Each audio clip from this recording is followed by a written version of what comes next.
The film begins by introducing Cameron Poe, a former member of the elite U.S. Army Rangers, who has just been honorably discharged after completing his service. After months of waiting, he finally returns home to reunite with his wife, Tricia. In a heartfelt reunion, Tricia reveals that she is pregnant with their child. Overjoyed by the news, Cameron embraces her with happiness. You kidding me? However, their joy is short-lived. As they are leaving the bar where they met, 3 drunken men approach and attempt to extort them. Cameron tries to remain calm, but when the men become violent, his combat instincts as a trained soldier take over. Using his martial skills, he quickly subdues them. However, one of the attackers pulls out a knife and lunges at him. Take this! Acting on reflex to defend himself, Cameron punches the man in the face with such force that it kills him instantly. The next day, Cameron Poe faces trial. The judge declares that he used excessive force resulting in death and sentences him to 7 to 10 years in a maximum security prison. Though everyone knows he acted in self-defense to protect his wife, Cameron must accept his grim fate. During his time in prison, Cameron frequently exchanges letters with Tricia, who often sends pictures of their daughter, Casey. Dear. I got your package. Beautiful, Casey. I watch her grow in the... Vamos a tomar unas... In his cell, he spends his days reading, exercising, and maintaining strict discipline to stay strong both mentally and physically. Years pass, and Casey grows older.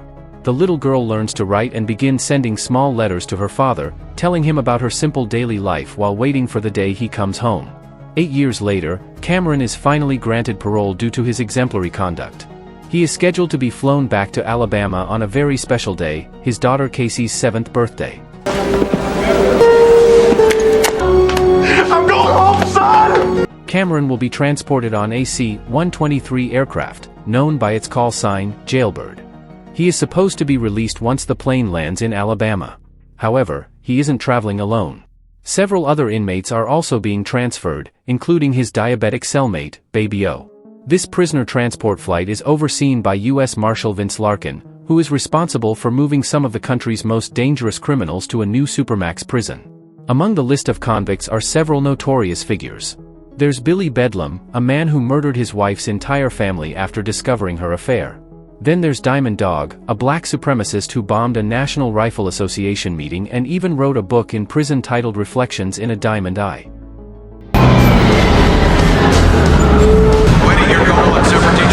National Rifle Association saying, and I quote, Another is Johnny 23, a serial rapist nicknamed for the 23 heart tattoos on his arm, each representing one of his victims. Also on board is Pinball Parker, an armed robber and drug dealer. And lastly, the most dangerous of them all, Cyrus, the Virus Grissom, a highly intelligent, cold-blooded, and sadistic criminal. Convicted of kidnapping, robbery, extortion, and murder, he has killed 11 fellow inmates, sparked 3 prison riots, and escaped twice. Cyrus takes great pride in his reputation, boasting that he's killed more people than cancer. He also killed 11 fellow inmates. Cyrus is a poster child for the criminally insane. As the prisoners board the plane, a guard snatches the photo of Casey from Poe's hand and refuses to return it. Though angry, Cameron restrains himself, determined not to jeopardize his chance at freedom. Meanwhile, before the flight begins, Marshal Larkin is approached by DEA agent Duncan Malloy, who insists that one of his agents, Willie Sims, join the flight undercover. The goal is to gather more intel from drug lord Francisco Cindino before he is transferred to the new facility. Larkin agrees on one condition: the agent must not carry a firearm for safety reasons. Malloy formally agrees but secretly smuggles a small pistol onto Sims during security checks. Once all the prisoners are seated and locked in, the flight begins. A correctional officer named Falzon explains the rules and restrictions for the journey. Okay, that's pretty clear. Shortly after takeoff, Cyrus and Diamond Dog discreetly extract small metal pins they had hidden beneath their skin. Using these tools, they unlock their handcuffs.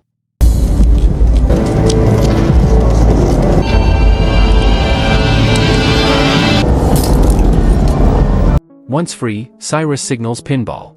Hidden in his mouth, Pinball has a small capsule filled with flammable liquid and a mini matchstick. He spits out the capsule, tells the inmate beside him nothing personal, then ignites it, causing an explosion of flames and chaos in the cabin. Amid the panic, Pinball steals the keys from a female guard, Sally Bishop, and frees Diamond Dog. Once loose, Diamond Dog attacks and kills several guards.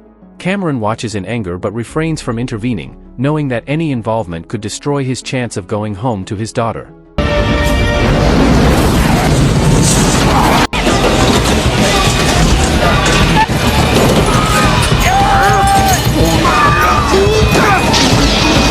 When one of the guards manages to subdue a prisoner with a taser, Pinball frees Cyrus. Now unchained, Cyrus swiftly kills a guard and rushes to the cockpit.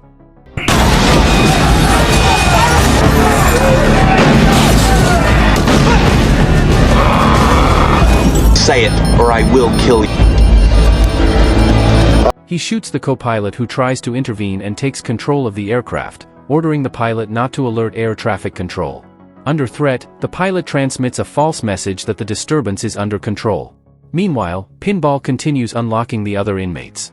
Johnny 23 immediately approaches the lone female guard, Sally Bishop, with vile intent, but Cameron quickly steps in and knocks him out with a powerful punch.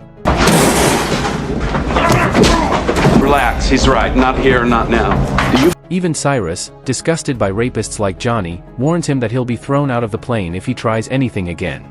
Tension rises when Agent Sims is finally freed.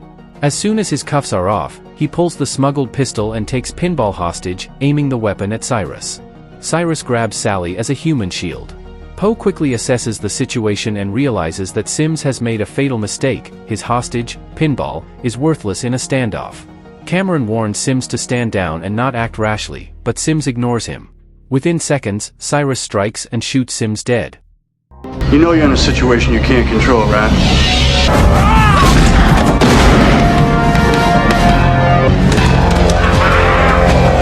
Once the situation is under control, Cyrus begins organizing his next move, preparing for the scheduled landing in Carson City. Pinball reports that several inmates who were supposed to disembark at Carson City have died during the earlier riot. Cyrus then asks for volunteers to take their places. Baby O suggests that he and Poe go, but Cyrus rejects Baby O because he knows the guards at the Carson City Airfield have already received a list identifying white prisoners. Cameron then calms Baby O, assuring him that he will alert the authorities about the hijacking once the plane lands so that it won't be able to take off again. However, the plan fails when Cameron realizes that the mouths of the inmates scheduled to get off have been sealed with duct tape, preventing them from speaking. Seeing this, Cameron changes his plan and pretends to want to stay on the flight, claiming he still has 15 years left to serve and doesn't want to waste his opportunity for freedom. What? I got 15 years left and... You got 15 years? Boy, a second ago you couldn't wait to get off this. Get the cuffs off. Cyrus believes him and replaces Cameron's spot with Officer Falzon, disguised as a prisoner, to disembark at Carson City. The real reason Cameron stays behind isn't to secure an early release but to protect Baby O, who is gravely ill due to his dropping blood sugar level, and to protect Sally Bishop from the constant threat of Johnny 23. Meanwhile, at the Federal Correctional Institution where the prisoners originally came from, two officers inspect Cyrus's cell and discover maps of the aircraft along with coded notes revealing plans for a meeting point in Carson City. Marshal Larkin arrives and warns the guards not to touch anything, but one of them carelessly opens a box inside the cell, unknowingly triggering a booby-trapped bomb. A massive explosion follows, killing everyone in the room and nearly costing Larkin his life. Stay here. Don't touch anything.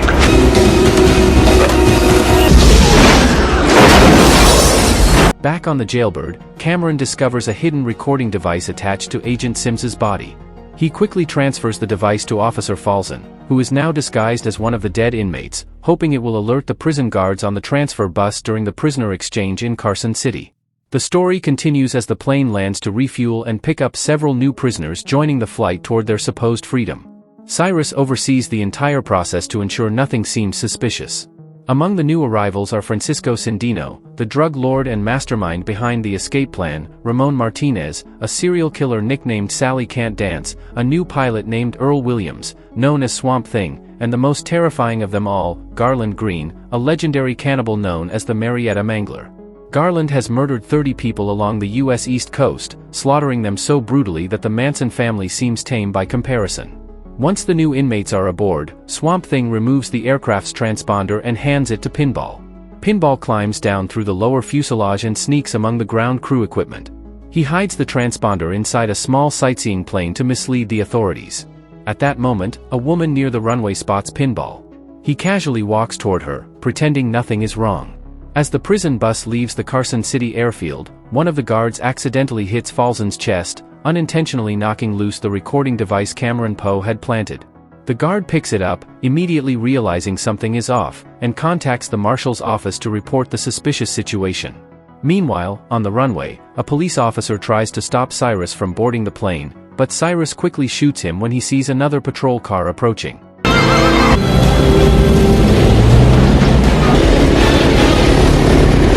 He then runs back aboard and orders the pilot to take off immediately. At the same time, Pinball, still on the ground, hears the plane's engine start. He sprints desperately to catch it but fails, helplessly watching as the aircraft ascends into the sky. From one of the windows, a prisoner whom Pinball had previously burned witnesses the scene. Instead of warning Cyrus, he smirks and quietly laughs, amused by Pinball's misfortune. Meanwhile, Marshal Larkin and Agent Malloy discover that the recording device had been planted by Cameron Poe himself. Larkin realizes that Poe isn't part of the hijacking but is secretly trying to help from the inside. He suggests that they work with Poe to stop Cyrus and the other convicts, but Malloy refuses and boards his own plane to pursue the transponder signal, which he believes is from the prisoner transport plane, unaware that Pinball had hidden it on the sightseeing aircraft. In the air, Cyrus orders Diamond Dog to release Garland Green from his restraints. Diamond Dog hesitates at first, clearly terrified of Garland's gruesome reputation as a cannibalistic murderer, but eventually complies. Once freed, Garland sits calmly, unnervingly polite and articulate, speaking with a chilling composure that unsettles everyone around him. Meanwhile, Cameron and Baby-O are ordered to go below deck to investigate why the plane feels slower than usual. There, they discover Pinball's body jammed inside the landing gear compartment of the plane.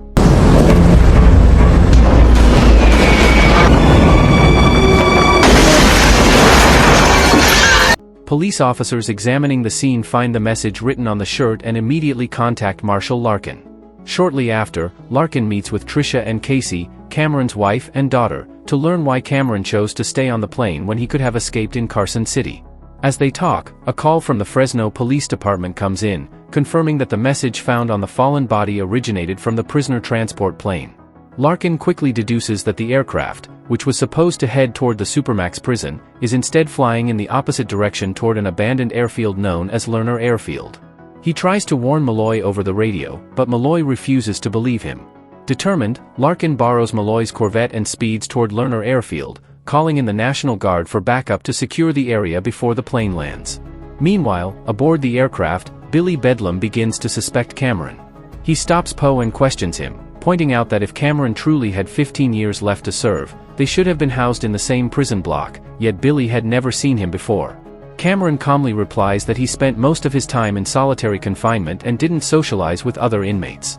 Still suspicious, Billy heads down to the lower deck of the plane to find the truth. Realizing what's happening, Cameron quietly follows him. Down below, Billy discovers Cameron's parole papers hidden among his belongings, confirming that Poe was actually a paroled inmate. Before Billy can alert Cyrus or anyone else, a brutal fight breaks out in the cramped space. And I was right.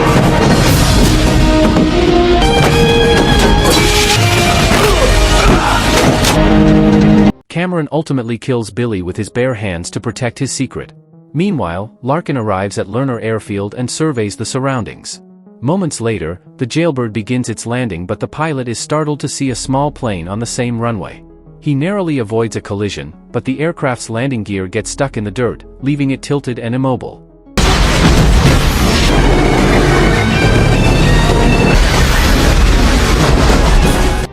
Outside, Cameron notices Diamond Dog preparing to execute the surviving guards.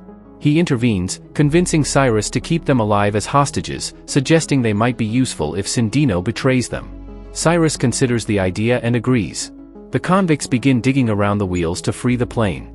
Pretending to search for fuel, Cameron instead takes the opportunity to find a syringe so he can administer insulin to Baby-O, who is near collapse from diabetic shock. As he walks away, Larkin, already on site, spots him and quietly follows. During his search, Cameron is suddenly ambushed by Cindino's men. Cindino has betrayed Cyrus and plans to flee alone using a small plane he secretly prepared. Before Cameron can be shot, Larkin intervenes, killing one of the gunmen and allowing Cameron to overpower and disable the rest. You're Cameron Poe. That's right. After a brief fight, Larkin and Poe exchange information about the situation, realizing they share the same goal, stopping the massive prison break. Cameron continues his search for the syringe. Meanwhile, Sandino sneaks away from the other convicts and runs toward his small plane. He climbs aboard and orders his pilot to take off. Before the aircraft can lift off, Larkin shoots one of its wheels, causing it to crash and burst into flames. The explosion draws Cyrus's attention. Realizing Sandino's betrayal, Cyrus becomes enraged. He lights a match and throws it toward the leaking fuel, triggering an inferno that engulfs the entire plane and burns Sandino alive. Fucking plane!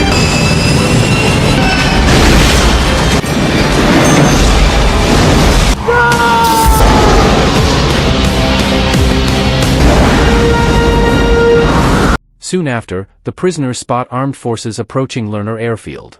Cyrus orders his men to prepare for battle. They find a storage bay under the aircraft filled with weapons, and also discover Billy Bedlam's corpse. They quickly set traps for the National Guard forces. The boneyard, huh?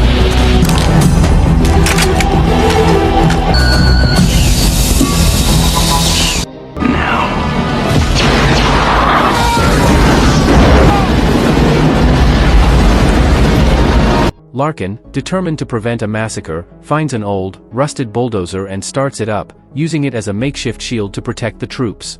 Meanwhile, Cameron finally locates a syringe and rushes back to the plane. He injects Baby O with insulin, saving his life. Soon after, he stops Johnny 23, who once again tries to assault Sally Bishop. Don't freak.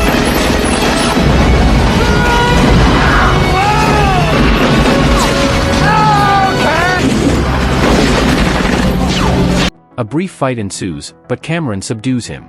As the National Guard storms the ambush zone, Cyrus and the remaining convicts scramble back aboard the Jailbird, start the engines, and take off again.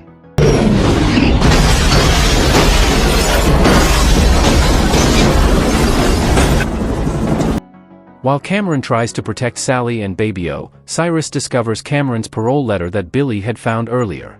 From it, he learns Cameron Poe's true identity as a former soldier and paroled prisoner. Baby O tries to protect Cameron by claiming the letter belongs to him, but Cyrus coldly shoots him in the stomach. He then points his gun at Poe, ready to kill him. Outside, Malloy arrives in a helicopter and orders his men to open fire on the plane. Cyrus and his crew return fire from the ramp, chaos erupting midair. Amid the gunfire, Cameron seizes control of the cockpit and takes command of the aircraft. He contacts Larkin by radio, urging him to call off the attack.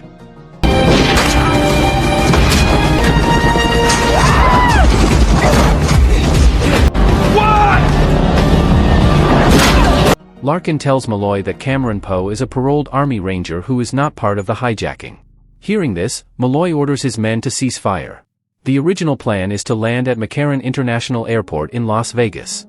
However, the plane is heavily damaged and the pilot has lost control.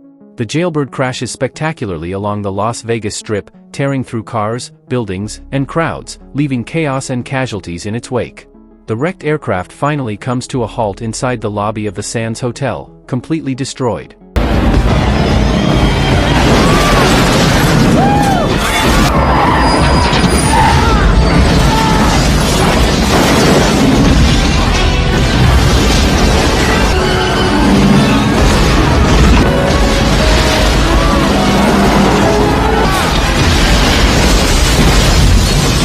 In the aftermath, Cameron helps evacuate the surviving inmates and rescues Sally and Baby O.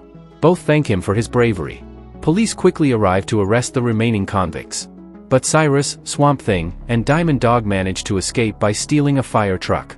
Seeing this, Larkin and Poe pursue them on police motorcycles. A high-speed chase ensues through the streets of Las Vegas. During the pursuit, Diamond Dog is killed after being struck by Poe's bike, while Swamp Thing is thrown through the windshield and crushed beneath the fire truck's wheels. Larkin then sprays the truck with high-pressure water, causing Cyrus to lose control. Cameron climbs onto the truck, engaging in a fierce fight with Cyrus. After a brutal exchange, he handcuffs Cyrus to the fire ladder. The truck crashes into a construction site, launching Cyrus into the air, where his body is smashed by a massive crushing machine, killing him instantly.